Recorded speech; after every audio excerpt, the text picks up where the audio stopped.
प्यारे बच्चों, अस्सलाम वालेकुम। प्रोफेसर तनवीर आपके सामने हाजिर खिदमत है। प्यारे बच्चों, आज की जो हमारी वीडियो है ये ऐसे राइटिंग के हवाले से है। ये जो आज का जो हमारा ऐसे है मॉर्निंग वॉक, वैसे तो ये मैट्रिक के स्टूडेंट को 99% सपोर्ट करेगा, और उसके अलावा अगर इंटर के बच्चे हैं या बीए के बच्चे हैं उनको बेनिफिट क्या होगा, उनको पता चलेगा इस ऐसे के जरिए कि फ़िक्रा बनता कैसे है, हमें कैसे पता चलेगा ये फ़िक्रा फलां ज़माने में है, और उसके बाद ये टेंस कौन सा है, ये एक्टिव वाइज है या पैसिव वाइज है, तो फिर उसके बाद हमने पहले किसको पकड़ना फिर किसको पकड़ना, ये सारी टेक्निक्स आपको हमारे लेक्चर में मिलेंगी।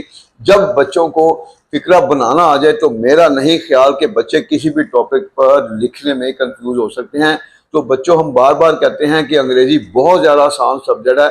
कब है आसान सब्जेक्ट? जब आप उर्दू से इंग्लिश में ट्रांसलेट का फ़न सीख लें। तो हमारी पूरी कोशिश है कि ये फ़न आप सीखें। जैसे जैसे हमारे लेक्चर इस तरह के आप देखते जाएंगे तो इंशाल्लाह आपको बहुत ज़्यादा इजी हो जाएगा। तो देखते हैं जो टेक्निक्स हैं वो आपने अपनी अवेयरनेस में लानी है। आगाज़ करते हैं जी। सुबह की सैर, मॉर्निंग वॉक। वॉक यहाँ पर सैर के लिए यूज़ हो रहा है।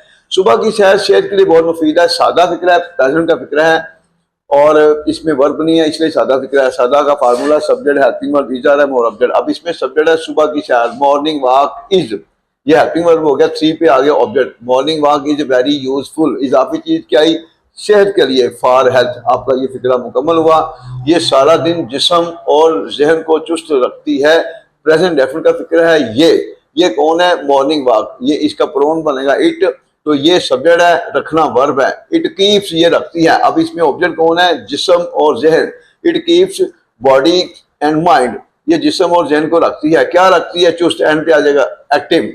सारा दिन, ये फिर एंड में मजीद लेके आएंगे सारा दिन, ऑल द डे या द होल डे। ये आपका फिक्रा मुकम्मल हुआ। उसके बाद नेक्स्ट देखिए, मैं रोजाना सैर के लिए जाता हूँ। प्रेजेंट डेफिनेट का फिक्रा है I go for a walk. Go for a walk होता है सैर के लिए जाना। I go for a walk. और जो रोजाना है ये एंड पे लेके आएंगे डेली। मैं सुबह सवेरे उठता हूँ। प्रेजेंट डेफिनेट का फिक्रा है आई गेट अप। सुबह सवेरे एंड में आएगा अर्ली इन द मॉर्निंग। मैं मस्जिद में फजल की नमाज पढ़ता हूँ। प्रेजेंट डेफिनेट टेंस का फिक्रा है। इसमें मैं सब्जेक्ट है और पढ़ना वर्ब है, और नमाज जो है फजर की नमाज ऑब्जेक्ट है। आई सेज या आई ऑफर द फजर प्रेयर्स मस्जिद में इन द मॉस्क, ये इजाफी चीज है। फिर मैं खेतों में बाहर चला जाता हूँ। प्रेजेंट डेफिनेट का फिक्रा है देन।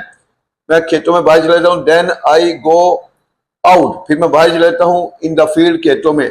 जब मैं खेतों में पहुंचता हूँ, प्रेजेंट डेफिनेट का फिक्रा है when I reach the field. ये रीच पहुंचना, ये वर्ब है, खेत ऑब्जेक्ट है। जब वर्ब और ऑब्जेक्ट जुड़ते हैं तो दरमियान में कोई प्रपोजिशन यूज नहीं होगी, तो फिर मेक इंग्लिश नहीं होगी। When I reach the field, तो की इंग्लिश होती है कॉमा। ठंडी हवा मेरा इस्तेमाल करती है। प्रेजेंट डेफिनेट का फिक्रा है ठंडी हवा, इसमें सब्जेक्ट है। कूल एयर वेलकम्स मी, मेरा ये ऑब्जेक्ट हो गया मेरा। मैं ताज़ा हवा में सांस लेता हूँ। प्रेजेंट डेफिनेट का फिक्रा है आई ब्रेथ, BREATH। आई ब्रेथ, मैं सांस लेता हूँ। आई ब्रेथ, ताज़ा हवा में, इन द फ्रेश एयर। उसके बाद देखें, मैं कुछ देर वहां वर्जिश करता हूँ। प्रेजेंट डेफिनेट का फिक्रा है I takes exercise there for some time. Next देखें, शबनम के कतरे घास पर चमक रहे होते हैं। प्रेजेंट कंटिन्यूअस का फिक्रा है the dew drops are shining on the grass. सूरज अब तुलू हो रहा है। प्रेजेंट कंटिन्यूअस का फिक्रा है the sun is rising now. और ये नाउ शुरू में भी ला सकते हैं। Now the sun is rising. मैं कुछ फूल तोड़ता हूँ और घर वापस आ जाता हूँ। प्रेजेंट डेफिनेट का फिक्रा है आई प्लक सम फ्लावर। यहाँ पर ब्रेक नहीं लगा सकते, फूलों को हमेशा प्लक का लफ्ज यूज होता है। आई प्लक सम फ्लावर्स, मैं कुछ फूल तोड़ता हूँ और घर वापस आ जाता हूँ। आई एंड कम बैक होम, और घर वापस आ जाता हूँ। इस तरह आपका ये मॉर्निंग वॉक मुकम्मल हुआ। तो जैसे जैसे आप प्रैक्टिस में आते जाएंगे, जो बच्चा इतना सा जो मजमून उर्दू से इंग्लिश में ट्रांसलेट कर सकता है वो इसे 2 गुना और भी बढ़ा सकता है। तो सबसे बड़ा जो बच्चों को मसला दरपेश आता है, उनको पता ही नहीं चलता कि ये टेंस कौन सा है और इसमें जो टेक्निक्स आ रही हैं क्या क्या टेक्निक्स हैं। तो जब आपको टेक्निक के बारे में अवेयरनेस हो जाएगी तो सबसे ज्यादा आपको ऐसे राइटिंग लगेगी। और जो बच्चा ऐसे राइटिंग कर सकता है वो कोर्स उसके लिए कोई अहमियत नहीं रखता। आप जस्ट किताबों की उर्दू पढ़ें और इंग्लिश आप खुद कर सकते हैं। तो बाकी जो है कोशिश करें हमारा जो चैनल है दूसरे दोस्तों में भी शेयर करें। उसका बेनिफिट ये होगा जब वो भी ये चीजें सीखेंगे तो आपको भी दुआएं देंगे। टेक केयर, अल्लाह हाफिज।